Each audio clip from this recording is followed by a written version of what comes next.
अस्सलाम वालेकुम दोस्तों ये बात तो हम सब जानते हैं कि समुंदर हमारे सोच से भी ज़्यादा बड़े होते हैं। दुनिया में इस वक्त सिर्फ 5 ओशंस हैं, जिनमें से पैसिफिक ओशन एक ऐसा ओशन है कि जिसकी लंबाई और चौड़ाई की तो हम बात ही नहीं कर सकते। ये ओशन इतना बड़ा है कि अगर हम ज़मीन के एक कोने में सुराख करें तो वो पैसिफिक ओशन के एक कोने में होगा और जाकर पैसिफिक ओशन के दूसरे कोने पे निकलेगा। दोस्तों, पैसिफिक ओशन तकरीबन 165 मिलियन स्क्वायर किलोमीटर के एरिया पर फैला हुआ है। ये दुनिया का सबसे बड़ा ओशन होने का अवार्ड भी हासिल कर चुका। दोस्तों, इससे ये एक बात तो साफ हो जाती है कि अगर कोई इंसान इसके अंदर गुम हो जाए तो उसके मिलने के चांसेस लगभग ना के मुतरादिफ है। दोस्तों, इस ओशन के अंदर कुछ आइलैंड्स भी हैं, लेकिन वो इस समुंदर में एक डॉट के बराबर, और इनमें से कुछ आइलैंड्स तो ऐसे भी हैं जिनमें आज तक किसी इंसान ने कदम ही नहीं रखा। लगभग बात की जाए तो इसका मतलब ये है कि आज तक पैसिफिक ओशन में ना ही कोई गया है और ना ही कोई इसके अंदर जाके वापस आ पाया। दोस्तों, लेकिन अगर मैं कहूँ कि एक शख्स था जो कि समुंदर के अंदर गुम हो गया और उसके बाद वापस भी आ गया, और वो भी कोई 1 नहीं 2 नहीं 5 नहीं 10 नहीं महीना नहीं, दोस्तों वो पूरे 438 दिन के लिए समुंदर के अंदर गुम हो गया। दोस्तों, ये सुन के हमें भी हैरानी हुई, आपको भी हैरानी हुई। जब मैंने ये वीडियो देखी तो मैं खुद हैरान हो गया कि एक शख्स कैसे 438 दिन तक एक समुंदर के अंदर जिंदा रह सकता है, वो भी बगैर किसी खाने पीने की अशिया के। 438 दिन तक जिंदा रहने वाले इस इंसान के नाम दुनिया में सबसे ज्यादा देर तक समुंदर में रहने का वर्ल्ड रिकॉर्ड भी इसके नाम है। अगर कोई चाह के भी से इस वर्ल्ड रिकॉर्ड को तोड़ना चाहे तो वो चाह के भी इस वर्ल्ड रिकॉर्ड को नहीं तोड़ सकता।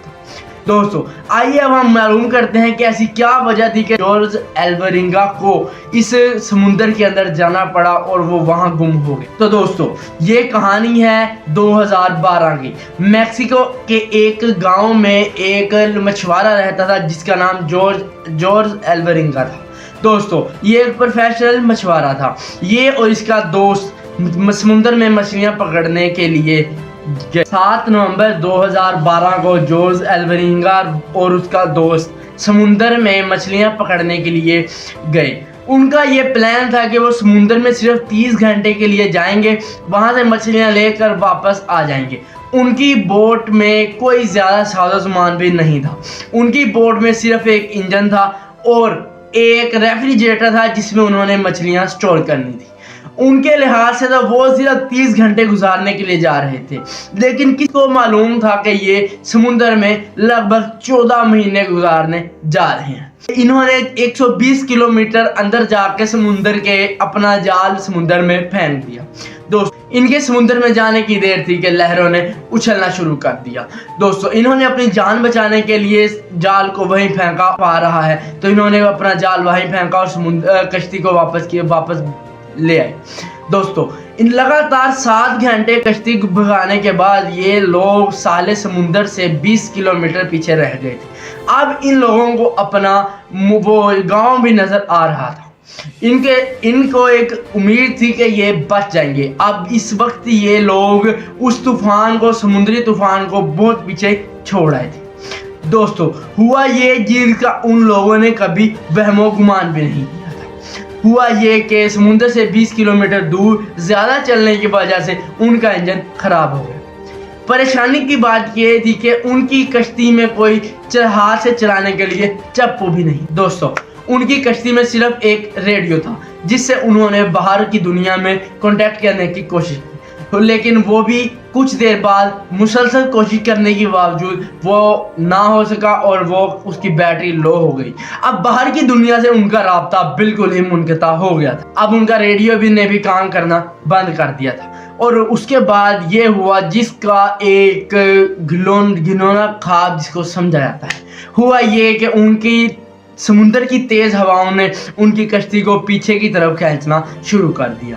अब वो जो उन्हें साहिल नजर आ रहा था किनारे पे, अब वो उससे बहुत दूर जाता दिखाई दे रहा था उन्हें। दोस्तों ये उनके लिए काफ़ी मुश्किल लम्हा। उनके बॉस ने एक सर्च ऑपरेशन किया जिसमें उन्होंने पैसिफिक ओशन में गहराई तक जाकर जितनी गहराई तक जा सकते थे उनको ढूंढने की कोशिश की, लेकिन काफ़ी देर हो चुकी थी। सर्च टीम ने उन्हें ढूंढने की काफ़ी कोशिश की, लेकिन वो सब नाकाम रहे क्योंकि अब 5 दिन गुजर चुके थे अब 5 दिन गुजर चुके थे और वो अपने साहिल समुंदर से 450 किलोमीटर दूर आ गए।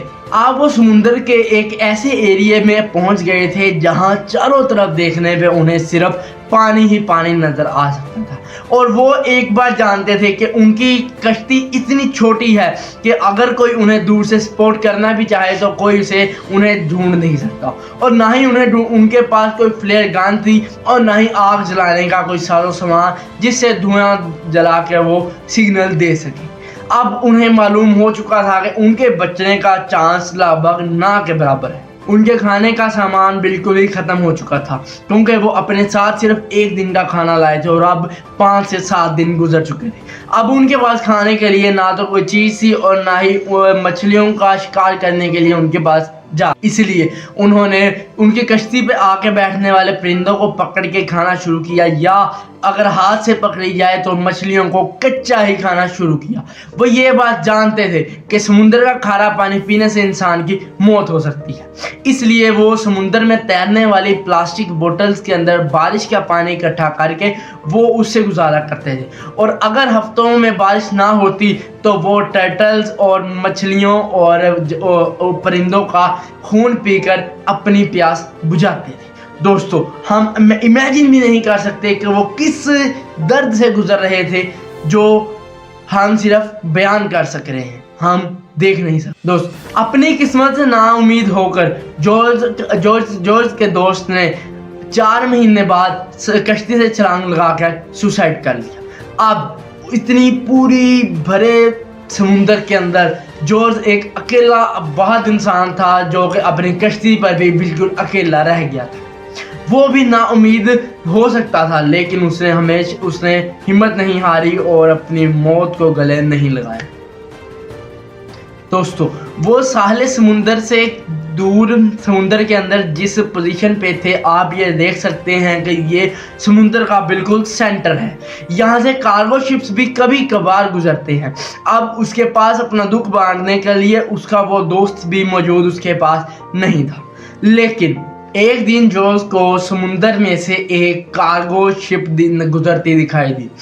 पिछले 6 महीनों में ये पहली दफ़ा था कि उसने एक बड़ी कश्ती अपने आसपास देखी।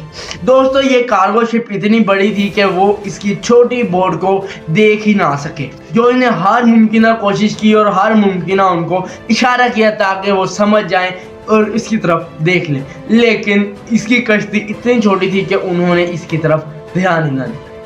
दोस्तों इस कार्गो शिप्स वहां से गुजर गई और उसके जिंदा रहने की आखिरी उम्मीद भी खत्म हो गई। दोस्तों आप इमेजिन करके देखें कि एक इंसान को जिंदा रहने की जो आखिरी उम्मीद थी अगर वो भी ऐसे जाती रहे तो इंसान का क्या हाल होता है। दोस्तों अब उसको इसके अंदर समुंदर के अंदर घूमते हुए जॉर्ज को 11 महीने हो चुके थे और उसके पास सूरज की रोशनी से बचने के लिए कोई कपड़े ना थे और सिर्फ उसके पास एक अंडरवियर बच गया था। अब जॉर्ज इस वक्त 8000 किलोमीटर दूर समुंदर से ट्रैवल कर चुका था, लेकिन आखिर एक दिन आया 30 जनवरी 2014 को जॉर्ज ने अपने आसपास नारियल तैरते देखे, जिससे उसे उम्मीद बन गई, उसे यकीन हो गया कि उसके आसपास एक आइलैंड मौजूद। दोस्तों आखिर उसे एक बीच मिल गया। पिछले 14 महीनों में ये पहली बार हुआ कि जॉर्ज ने एक ज़मीन पर पहली बार कदम रखना चाहा। दोस्तों अपने इस बीच को खोने के डर से उसने कश्ती को छोड़ा और पानी के अंदर से तैरता हुआ उस बीच पर पहुंच गया। दोस्तों ये वो लम्हा था जब वो 14 महीनों बाद ज़मीन पर पहली दफ़ा पाँव रख रहा था। वहाँ उसे एक छोटा बीच हाउस भी नज़र आया, जिससे उसे ये भी मालूम हो गया कि यहाँ पर लोग रहते हैं। पिछले 438 दिन में ये पहली दफ़ा था कि जोस एक अपने साथ के एक इंसान को मिल सका।